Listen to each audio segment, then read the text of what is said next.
Hindi book से कक्षा 9वीं में यमराज की दिशा का पढ़ेंगे। काव्य पाठ और वर्णन पढ़ेंगे। यमराज की दिशा। माँ की ईश्वर से मुलाकात हुई या नहीं कहना मुश्किल है, पर वह जताती थी जैसे ईश्वर से उसकी बातचीत होती रहती है और उससे प्राप्त सलाहों के अनुसार जिंदगी जीने और दुख बर्दाश्त करने के रास्ते खोज लेती है। भावार्थ है यमराज की दिशा। भावार्थ इन पंक्तियों में कवि ने अपनी माँ के ऊपर अपने विश्वास और उनकी माँ के ईश्वर का विश्वास का वर्णन किया है। क्या किया कवि ने? जो अपनी माँ के ऊपर से अपने विश्वास का वर्णन किया गया है। और लेखक कहते हैं कि यह बहुत कठिन, लेकिन उनकी माँ विश्वास दिलाती थी कि ईश्वर के बीच बातचीत होती रहती। ईश्वर से प्राप्त सलाह के अनुसार जिंदगी जीने का, दुख बर्दाश्त करने का रास्ता खोज लेती है। इससे समस्याओं का सामना करने की प्रेरणा मिलती है। माँ एक बार मुझसे कहा था, दक्षिण की तरफ पैर करके मत सोना, वह मृत्यु की दिशा है। यमराज को क्रुद्ध करना है, बुद्धिमानी की बात नहीं। कवि कहते हैं कि उनकी माँ ने उन्हें बहुत सारी शिक्षाएं दी थी। शिक्षाओं में से एक यह भी थी कि दक्षिण दिशा की ओर पैर करके कभी नहीं सोना। दक्षिण दिशा में यमराज मृत्यु के देवता निवास करते हैं और दक्षिण दिशा की ओर पैर करके सोएंगे तो यमराज को गुस्सा आ जाएगा। दक्षिण दिशा में हमारा सोना उचित नहीं है, ना ही चतुराई है, क्योंकि मृत्यु के देवता यमराज को गुस्सा दिलाना कोई बुद्धिमानी की बात नहीं है।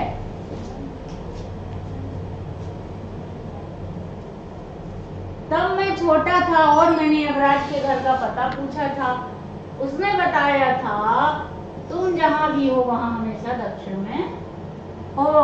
प्रस्तुत पंक्तियों में क्या बताया था कि बच्चों में के कोमल मन में उठने वाले सवालों का वर्णन किया है इसमें, इस पंक्तियों में।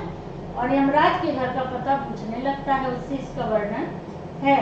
तो माँ की कुशलता का तो कोई जवाब ही नहीं है। उसे पता चलता बच्चे में किस तरह समझाना है। वह अपने बच्चे को बोल देती है कि तुम जहाँ पर भी रहो, दक्षिण दिशा की तरफ हमेशा यमराज का वास होता है। प्रस्तुत पंक्तियों में दक्षिण दिशा के द्वारा दक्षिणपंथी विचारधारा को यमराज बताया गया, क्योंकि जो भी इसके चंगुल में आता है हमेशा सभ्यता संस्कृति का नाश होता है और उसका सर्वनाश हो जाता है। फिर माँ की समझाइश के बाद दक्षिण दिशा में पैर करके मैं कभी नहीं सोया और इससे इतना फायदा जरूर हुआ दक्षिण दिशा पहचानने में कि मुझे मुश्किलों का सामना नहीं करना पड़ा। कवि ने यहाँ पर माँ के बारे में बार बार समझाने के लिए दक्षिण दिशा में पैर करके नहीं सोने का बताया। इस चीज का एक अच्छा प्रभाव यह पड़ा कि लेखक को दक्षिण दिशा पहचानने में कभी परेशानी नहीं हो जाती। अर्थ यह है कि बड़े होने के बाद जब लेखक को अपनी माँ की दी हुई सीख की याद आई तो वह दक्षिण दिशा का तात्पर्य समझ आया उसे जब वह बड़ा हुआ। फिर उसी सीख का अमल करते उन्होंने दक्षिणपंथी विचारधारा को नहीं अपनाया। इससे यह फायदा हुआ कि दूर रहकर उनकी त्रुटियों का आभास होने लगा। मैं दक्षिण में दूर दूर तक गया और मुझे हमेशा माँ याद आई। दक्षिण को लांग लेना संभव नहीं था, होता छोर तक पहुंच पाना तो यमराज का घर देख लेता। इसमें यमराज के घर देखने के लिए कवि ने दक्षिण दिशा में दूर दूर तक का वर्णन करा है और बताया कि दक्षिण में दिशा में यात्रा करता हूँ अगर तो हर समय उसे अपने माँ की दी हुई सीख याद आती है। दक्षिण दिशा में यमराज का घर होता है, इसी कारण वैसे यमराज का घर खोजने में लग जाता है वह। लेकिन कवि को कभी यमराज का घर नहीं मिला। उनके अनुसार दक्षिण दिशा का छोर क्षेत्र बहुत दूर था जिस तक कभी पहुंच नहीं पाए और इसी वजह से उन्हें यमराज का घर भी नहीं मिल पाया। इसका अर्थ है कि दक्षिणपंथी विचारधारा की ओर बढ़ा हर बार उसे अपने माँ के द्वारा दी हुई सीख की याद आती रही और यही कारण है कि वह कभी भी दक्षिण विचारधारा को नहीं अपना पाया। पर आज जिधर भी पैर करके सो वही दक्षिण दिशा हो जाती है। सभी दिशाओं में यमराज के आलीशान महत्व है और करके सो वही दक्षिण दिशा हो जाती है। सभी दिशाओं में यमराज के आलीशान महल हैं और वे सभी में एक साथ अपनी दहकती आंखों का सहित विराजते हैं। यमराज की दिशा का यहाँ पर भावार्थ बताया कि कवि के अनुसार उनकी माँ ने जब उन्हें सीख दी थी तब वह यमराज का वास केवल दक्षिण दिशा में ही समझते थे, क्योंकि उनकी माँ ने बताया हुआ था। इसलिए जिधर भी पैर करके सो कवि को वही दक्षिण दिशा लगती थी।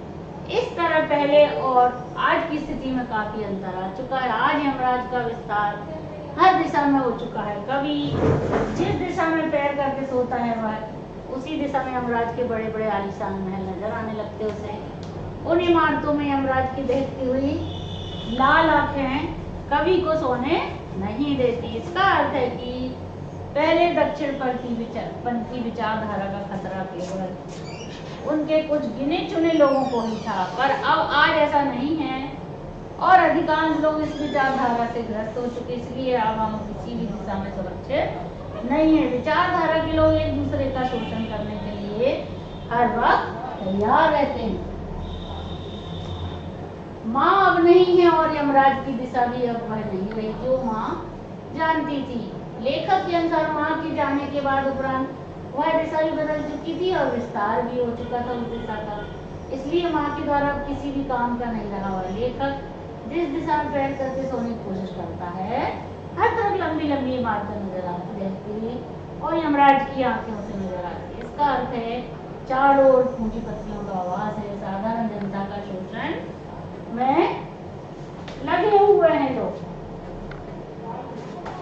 इसके लेखक कौन है? चंद्रकांत देवताले। चंद्रकांत देवताले हैं। इस काव्य पाठ के चंद्रकांत देव लेखक और इनकी रचनाएं हैं। 1936 में जन्म हुआ इनका इंदौर में और इनकी रचनाएं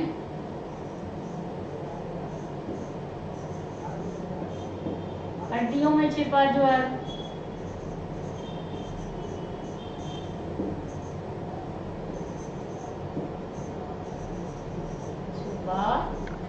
ज्वर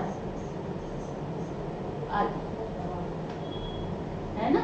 लेखक ने अपनी यमराज की दिशा दक्षिण दिशा के बारे में यहाँ पूरा वर्णन किया गया है।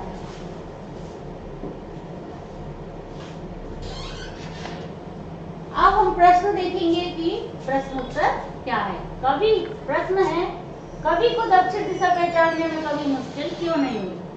उत्तर है माँ के बारे में बार बार अर्थात बचपन से मिले गहरे संस्कारों के कारण वह दक्षिण दिशा पहचानने में उसे मुश्किल नहीं हुई। कवि ने ऐसा क्यों कहा कि दक्षिण दिशा को लांघ लेना संभव नहीं था? दक्षिण दिशा का कोई छोर नहीं है, अनंत है, इसलिए उसे लांघ लेना संभव नहीं था। और शोषण व्यवस्था का कोई निश्चित संकल्प नहीं होता। यह मनोभावना नए रूप में धारण रहती है, अमर रहती है, इसलिए कोई हमेशा हमेशा के लिए इसे मुक्त नहीं कर सकता।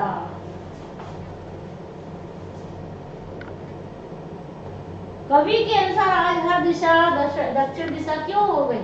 कवि के अनुसार दक्षिण दिशा दक्षिणपंथी विचारधारा या पूंजीपति विचारधाराओं का प्रतीक है। विचारधारा पूंजीपतियों और शोषकों को बढ़ावा देती है। आज की स्थिति देखकर लगता है कि आज सब और पूंजीवादी शोषकों का बोलबाला हो गया है, तभी मनुष्य का शोषण हो रहा है। भाव स्पष्ट है, सभी दिशाओं में यमराज के आलीशान महल हैं और वे सभी एक साथ अपनी दहकती विराजती हैं, आंखें विराजती है ना।